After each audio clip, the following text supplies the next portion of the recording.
Good day, Chuck Daughtry here from CopperCoins.com to talk to you about some more coins that did not make the grade. I sent a rather substantial bulk submission into NGC. It was back in September, and I got the coins back, and I have a tube with coins in it that did not make the minimum grade for the submission, which was MS66.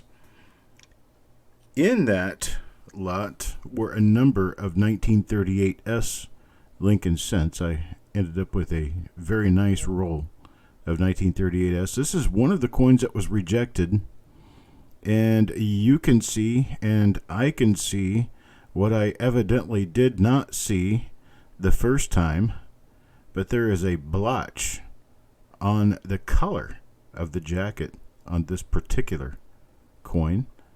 It is otherwise a remarkably clean coin, very nice looking. But that one spot, for some reason, is likely the reason this coin did not make a 66 and perhaps could have even made a 67 if that icky spot were gone. So there's the first coin that did not make the grade this time. I'm going to go ahead and show you 10 coins tonight. I knew I was going to do 5 at a time, but I have more than 10 1938S Lincoln cents from this same roll that did not make the grade. So I was going to show you those in a couple of shows and not overly bore you 5 at a time. Here's another one of the ones that did not make the grade. This one I understand a little less than I understood the last one. This has got a little scratch out in front of the chin. It's also got a little mark above the front of the hair, above the forehead. You look at the reverse on this one, and the reverse is actually pretty outstanding. This particular coin, I'm actually considering the possibility of sending this one back in with another lot of coins I have going out soon. I really just don't see why this one could not have made a 66.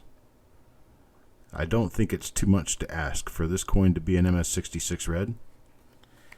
So that will be one I will look into sending back. Next coin is this one. These coins are so lovely and so bright and so beautiful. I really am having a hard time understanding why some of these did not make a MS66 red grade. If you see something I don't see, or you see some reason for why this coin didn't make the 66 grade, just make a comment down below. And this coin is coin number 3 out of 10. So this is coin number 3. And I'll keep these out separately. So any comments I get about them, we'll be able to discuss that, perhaps in an additional video later on. There's a little mark between the we and the trust and a couple of little spots above the date, but man, really? Okay, let's move on to the next one. So coin 1 was definitely not a 66 level grade with that spot. Coin number 2, I didn't really see it not making 66. Coin number 3, I really didn't see that one not making 66 either. This is coin number 4. It's got a black spot right next to the shoulder fold, which could possibly remove it from possibility of a higher grade. It also has a little bit of a planchet flaw in it. That planchet flaw extends from the rim inward from just below in. There's also another smaller spot on the rim, but these are actually planchet flaking. They are not scratches on the coin. Let's take a look at the other side real quick here. And once again, we have a nearly mark-free surface. Now, there's some possibility that the rule of overpopulation hit me on this particular submission, because I submitted 32 1938S Lincoln cents together, all out of the same roll. And I'm going to say somewhere to the tune of probably 18, 19 of them came back ungraded. And I truly believe that this can be an issue where your setup in having what coins you have in the submission can dictate the grade you get on those coins. This one is another one that is a nearly perfect 1938 S Lincoln cent. It's a beautiful gem. And it did not get a 66 grade. Maybe because the reverse is just a little bit dull, but that is, I just don't see that. This is a plenty bright enough coin for a very nice grade. This is going to be coin number 5. Coin number 5 out of 10 for this video. This is coin number 5. You can let me know in the comments if you think there's some reason why this should not grade. But I'm going to keep these in order. I've got 4 coins out of the 5 I've shown you so far that I would consider resubmitting. This is coin number 6 right here. Coin number 6 has just a couple of, little spots that kind of make it a little less attractive than some of the other nearly perfect coins that I've shown you. One of them is between the 1 and the chin. Another one between in and God.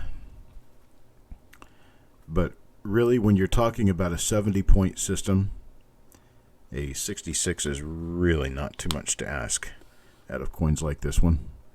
Now, the left wheat over there has some marks on it, which that could be deterring the grade on this particular coin. So I'll digress that this one is a upper end 65. But really? Okay, that's coin number 6. Coin number 7 now. Coin number 7 has a flaw just below the date on the rim and another one next to the date on the rim. Also has a couple of slightly heavier hits. But man, this is the brightest of all these coins I've shown you so far. This one has the brightest luster. This is that kind of luster you look for on an MS-67 coin. This one has that. Now, those lines running straight up and down on the reverse, they're kind of specific to the early 40s going back. It has to do with some damage placed onto the die, perhaps by the feeder finger. As it continues to roll around and kick coins out of the way, it eventually scrapes up and kind of gives the die a weird polished look. All of the coins struck by that die end up with that little polished look. So that was coin number 7. I think we're going to leave it out of the mix and out of possibility of being returned. And this one is actually a planch. That's a Planchik flaw. That right there is a lamination in the planchet, which is a layer of metal that is flaking up from the coin.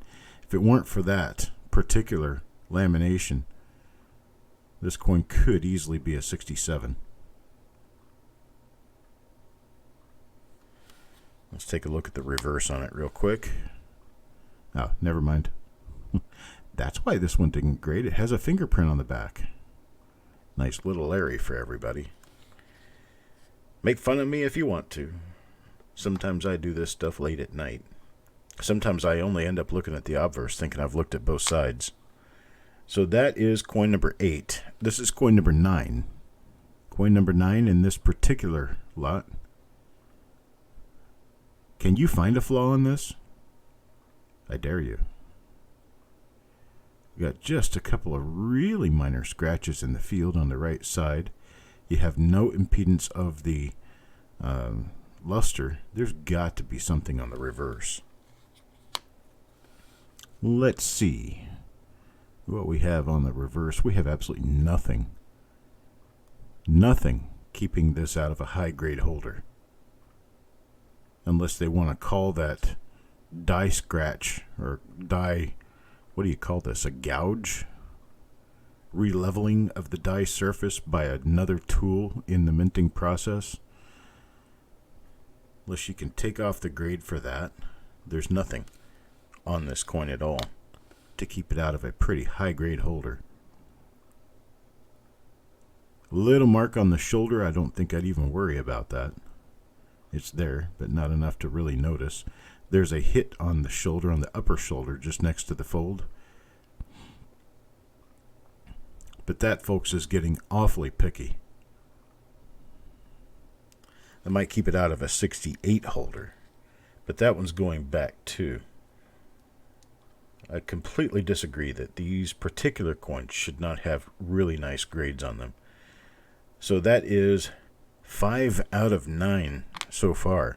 That was coin number 9. This is coin number 10. Okay, this one I can see. It has some black spots on it. Has a few carbon flecks on it, probably about a dozen little carbon flecks. They're very small. Very difficult to see with the naked eye. But under magnification and the proper lighting, which is required for good grading, yeah, this one doesn't have any problems on the reverse, but on the obverse it has just a few little flaws. Probably just enough to keep it out of a grade 6 holder. So there we have it. Out of 10 coins, half are going back, half are not. Let me know in the comments down below what you think. And I will see you next time around. Thank you very much for watching.